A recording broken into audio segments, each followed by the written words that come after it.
தேனியில் நாடாளுமன்ற தொகுதிக்கான வாக்குப்பட்டி இயந்திரங்கள் வைத்துள்ள தனியார் கல்லூரியில் அத்துமீறி நுழைந்ததாக கூறி இளைஞர் கைது செய்யப்பட்டுள்ள சம்பவம் பரபரப்பை ஏற்படுத்தியுள்ளது. தேனி நாடாளுமன்ற தொகுதிக்குட்பட்ட வாக்குப்பதிவு இயந்திரங்கள் தேனி அருகே கொடுவிலார்பட்டியில் உள்ள தனியார் கல்லூரியில் வைக்கப்பட்டுள்ளது. தனியார் கல்லூரியில் தனி அறையில் சிசிடிவி கண்காணிப்புடன் மத்திய ரிசர்வ் போலீசார் மற்றும் தேனி மாவட்ட போலீசார் என பலத்த பாதுகாப்பு போடப்பட்டு வாக்குப்பதிவு இயந்திரங்கள் தீவிரமாக கண்காணிக்கப்பட்டு வருகிறது. இந்நிலையில் தேனியை சேர்ந்த ராஜேஷ் கண்ணன் என்பவர் வாக்குப்பட்டி வைத்திருக்கும் தனியார் கல்லூரியில் அத்துமீறி உள்ளே நுழைய முயன்றதாக கூறப்படுகிறது. இதையடுத்து பாதுகாப்பு பணியில் இருந்த காவலர் அவரை தடுத்து நிறுத்தி பழனிசெட்டிப்பட்டி காவல் நிலையத்தில் அந்த இளைஞரை ஒப்படைத்தனர்.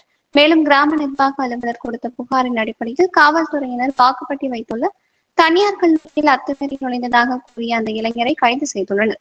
இந்நிலையில் அந்த இளைஞரிடம் நடத்திய விசாரணையில் அவர் பெயர் ராஜேஷ் கண்ணன் என்றும் அந்த கல்லூரியில் முன்னாள் ஊழியராக பணியாற்றி வந்துள்ளார் என்பதும் தெரிய வந்துள்ளது. இதனை அடுத்து கல்லூரி வளாகத்தை சுற்றி போலீசார் மற்றும் போலீசார் பலத்த பாதுகாப்பு பணியில் ஈடுபட்டு வருகின்றனர்.